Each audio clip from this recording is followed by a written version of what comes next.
Por i çuditshëm. Dhe na jemi rënë bukur në hall, prof. Jemi në hall se na thellë zemrën tonë e dim që e kem kandidatin më të mirë. Ashtu ajo mundi mos mu pajtu. Edhe kanë drejtë njerëzit mos mu pajtu.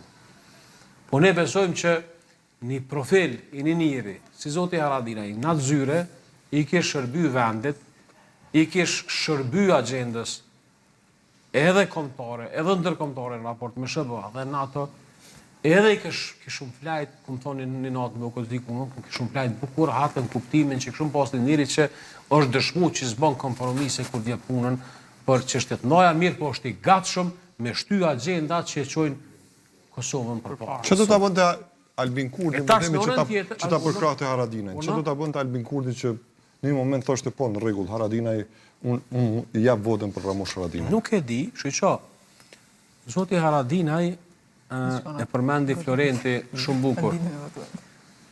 Unë atëherë nuk kam qenë shumë mbështetësi atyre protestave në Shatora. Kam qenë sekretari përgjithshëm i partisë. Edhe më shku kom shpreh pak kënaqësi. Se çajo çështje, sidomos çështja që ndodhi edhe kundër Isa Mustafës si kryeministër, bukur më pat pengu. Edhe më kon kundër. Edhe nuk di bile një herë ju ndalë një protesta dy dhe nuk ju ndalë as protesta. Zoti Haradinaj është dëshmu shumë herë që është partner shumë i besueshëm edhe i Albin Kurtit. Me më kënë vetë muë, nuk e këshëm bo. Po, Zoti Haradinaj ka thënë edhe këtë, që Albin Kurti pëqënuj në mullit Serbis.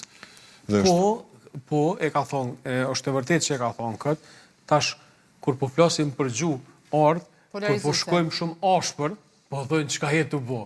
Kur po rrim pak si... Ja, me fakte, po them, të lutem, mësë më keq kupto. S'ka nevojë me thonë spioni Serbisë i Rusisë, ose, si që ka thonë Zonja Gërvalla për...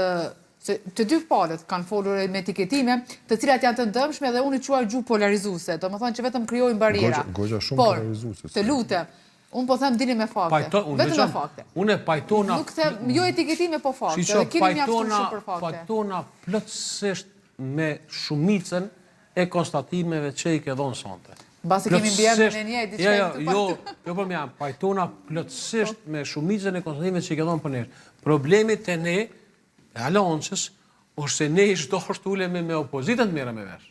E tha, propa, na, ajo është ka mungon. Qka do të ndodhë, ta shkanë betë edhe sotit, sot është nesër është 26. Edhe 8 ditë, anon. Zoti Tahiri, një pyetje kam, pse është e përjashtuar se e tha Vjosa Osmani? Pse?